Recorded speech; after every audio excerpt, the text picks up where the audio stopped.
सभी को जय मसीह की। आज हम पढ़ेंगे यशाया अध्याय 44। प्रभु यहोवा ही एकमात्र परमेश्वर। परंतु अब हे मेरे दास याकूब, हे मेरे चुने हुए इज़राइल, सुन ले। तेरा कर्ता यहोवा जो तुझे गर्भ ही से बनाता आया और तेरी सहायता करेगा, यूं कहता है, हे मेरे दास याकूब, हे मेरे चुने हुए यशूरून, मत डर, क्योंकि मैं प्यासी भूमि पर जल और सूखी भूमि पर धाराएं बहाऊंगा। मैं तेरे वंश पर अपनी आत्मा और तेरी संतान पर अपनी आशीष उंडेलूंगा। वे उन मजनुओं के समान बढ़ेंगे जो धाराओं के पास घास के बीच में होते हैं। कोई कहेगा मैं यहोवा हूँ, कोई अपना नाम याकूब रखेगा, कोई अपने हाथ पर लिखेगा मैं यहोवा का हूँ, और अपना कुल नाम इज़राइली बताएगा। यहोवा जो इज़राइल का राजा है, अर्थात सेनाओं का यहोवा जो उसका छुड़ाने वाला है, वो यूं कहता है, मैं सबसे पहला हूँ और मैं ही अंत तक रहूंगा।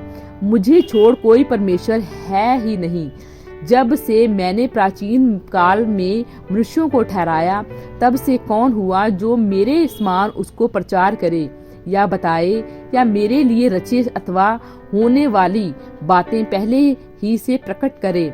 मत डरो और ना भयभीत हो। क्या मैंने प्राचीन काल ही से ये बातें तुम्हें नहीं सुनाई और तुम पर प्रकट नहीं की? तुम मेरे साक्षी हो। क्या मुझे छोड़ कोई और परमेश्वर है? नहीं, मुझे छोड़ कोई चट्टान नहीं। मैं किसी और को नहीं जानता। मूर्ति पूजा की व्यर्थता। जो मूर्त खोद कर बनाते हैं वे सब के सब व्यर्थ हैं, और जिन मनुष्यों में वे आनंद ढूंढते उनसे कुछ लाभ ना होगा। उनके साक्षी ना तो आप ही देखते और ना कुछ जानते हैं, इसीलिए उनको लज्जित होना पड़ेगा। किसने देवता या निष्फल मूरत ढाली है? देख, उनके सब संगियों को तो लज्जित होना पड़ेगा। कारीगर तो मनुष्य ही है। वे सब के सब इकट्ठे होकर खड़े हो, वे डरे जाएंगे, वे सब के सब लज्जित होंगे। लोहार एक वसूला अंगारों में बनाता और हथौड़ों से गढ़कर तैयार करता। अपने भुजबल से वह उसको बनाता है, फिर वह भूसा हो जाता और उसका भल घटता है। वह पानी नहीं पीता और थक जाता है। बढ़ई सूत लगाकर टांकी से रेखा करता और रधनी से काम करता और प्रकार से रेखा खींचता है। वह उसका आकार और मनुष्य की सी सुंदरता बनाता ताकि लोग उसे घर में रखें। वह देवदार को काटता या वन के वृक्षों में से जाति के बांज वृक्ष चुनकर देखभाल करता। वह देवदार का एक वृक्ष लगाता जो वर्षा का जल पाकर बढ़ता है। तब वह मनुष्य के ईंधन के काम में आता है। वह उसमें से कुछ सुलगाकर तापता है। वह उसको जलाकर रोटी बनाता है। उसी से वह देवता भी बनाकर उसको दंडवत करता है। वह मूरत खुदवाकर उसके सामने प्रणाम करता है। उसका एक भाग तो वह आग में जलाता और दूसरे भाग में से मांस पकाकर खाता। वह मांस भूनकर तृप्त होता, फिर ताप कर कहता, आहा मैं गर्म हो गया, मैंने आग देखी है। और उसके बचे हुए भाग को लेकर वह एक देवता अर्थात एक मूर्त खोदकर बनाता है। तब वह उसके सामने प्रणाम और दंडवत करता और उससे प्रार्थना करके कहता है, मुझे बचा ले क्योंकि तू मेरा देवता है।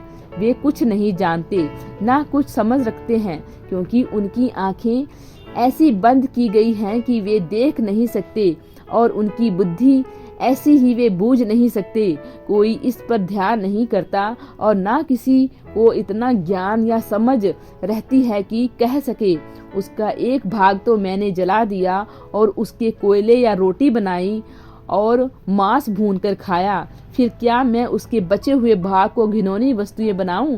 क्या मैं काठ को प्रणाम करूं? वह राख खाता है। भरमाई हुई बुद्धि के कारण वह भटकाया गया, और वह ना अपने को बचा सकता है और ना यह कह सकता है, क्या मेरे दाहिने हाथ में मिथ्या नहीं? संसार का सृष्टिकर्ता और उद्धार करता। हे याकूब, हे इज़राइल, उन बातों को स्मरण कर, तू मेरा दास, मैंने तुझे रचा है। हे इज़राइल, तू मेरा दास, मैं तुझको ना भूलूंगा। मैंने तेरे अपराधों को काली घटा के समान और तेरे पापों को बादल के समान मिटा दिया। मेरी ओर फिर लौट आ, क्योंकि मैंने तुझे छुड़ा लिया है। हे आकाश, ऊंचे स्वर से गा, क्योंकि यहोवा ने यह काम किया है। हे पृथ्वी के गहरे स्थानों, जय जयकार करो। हे पहाड़ों, हे वन के सब वृक्षों, गला खोल कर ऊंचे स्वर से गाओ, क्योंकि यहोवा ने याकूब को छुड़ा लिया और इज़राइल में महिमावान होगा।